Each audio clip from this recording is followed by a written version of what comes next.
Hello everyone, आज हम study करेंगे रिएक्शन इंटरमीडिएट ऑर्गेनिक केमिस्ट्री की बहुत इंपॉर्टेंट टॉपिक होती है। तो रिएक्शन इंटरमीडिएट में हम carbocation, carbanion ion, carbene, nitrene, free radical and benzyne की स्टडी करते हैं। तो आज हम पढ़ेंगे कार्बोकैटायन। कार्बोकैटायन ये हमारा एक इलेक्ट्रॉन डेफिशिएंट स्पीसीज होता है। इसमें 6 इलेक्ट्रॉन होते हैं जो पेयर्ड होते हैं। sp2 हाइब्रिडाइजेशन होता है, पेयर्ड है इसलिए ये डायामैग्नेटिक होगा।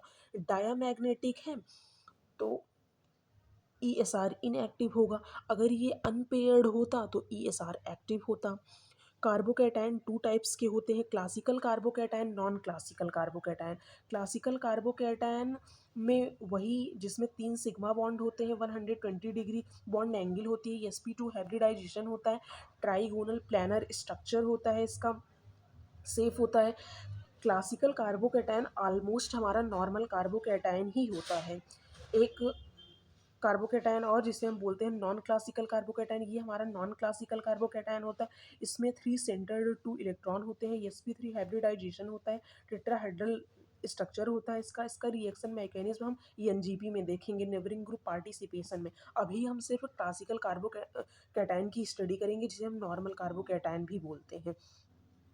तो ये एक कार्बोकैटायन और है जिसमें 3 फिनाइल रिंग लगी हुई हैं। यहाँ पे कार्बोकैटायन की हाइब्रिडाइजेशन की बात करें तो sp2 हाइब्रिडाइजेशन है और यहाँ पे हाइड्रोजन जो है वो आपस में रिपल्सन कर रहे हैं, इसलिए यहाँ पे प्लानर सेफ एडजस्ट नहीं करेगा, यहाँ प्रोपेलर सेफ का फॉर्मेशन होगा। अब हम स्टेबिलिटी ऑफ कार्बोकैटायन की बात करें तो कार्बोकैटायन की स्टेबिलिटी से भी बहुत सारे क्वेश्चन पूछे जाते हैं।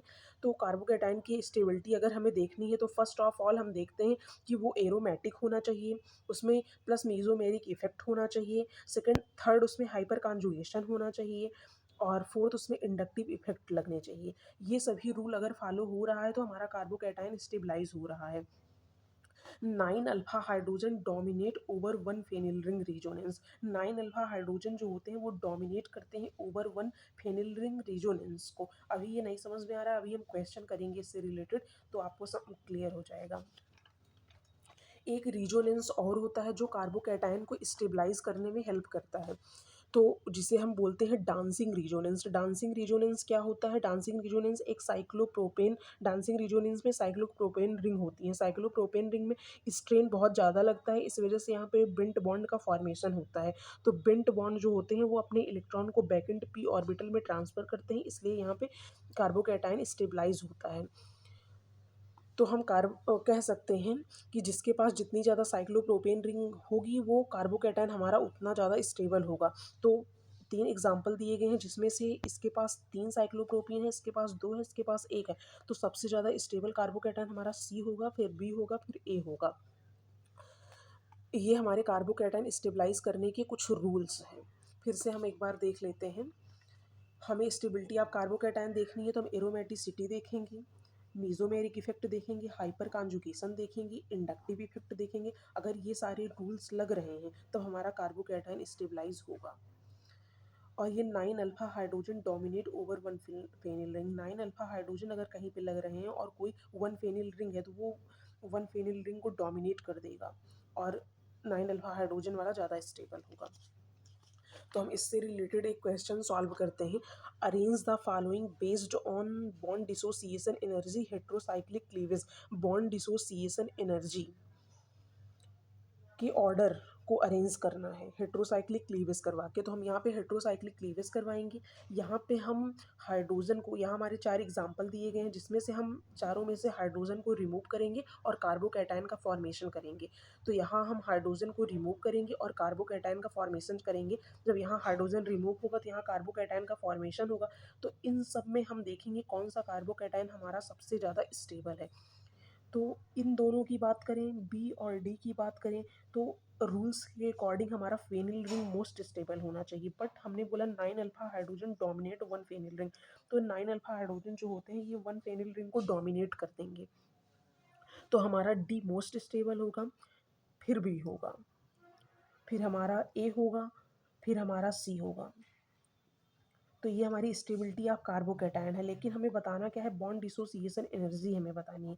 तो बॉन्ड डिसोसिएशन एनर्जी जो होती है वो इन्वर्सली प्रोपोर्शनल होती है स्टेबिलिटी ऑफ कार्बोकैटायन की।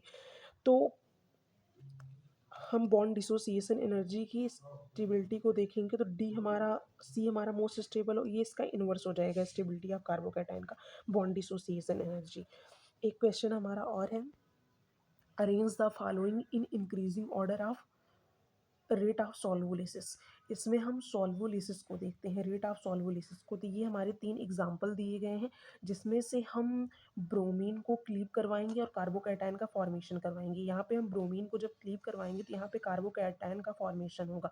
हम देख रहे हैं कि यहाँ पे कार्बोकैटायन का फॉर्मेशन ब्रिज हेड पोजिशन पर हो रहा है, जो बेंट रूल के अकॉर्डिंग स्टेबल नहीं है।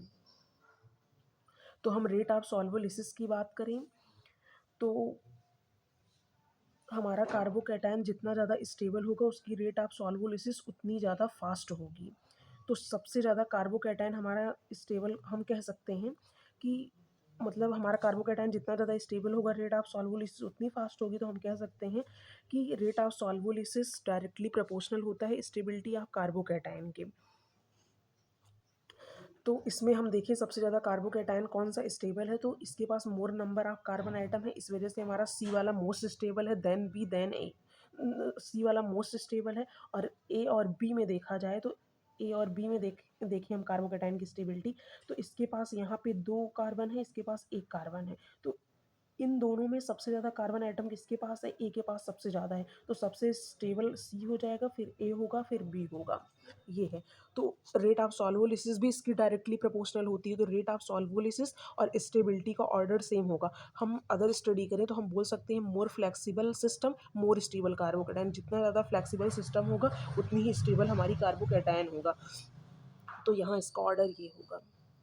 एक क्वेश्चन और हम देखें तो arrange the following in increasing order of hydride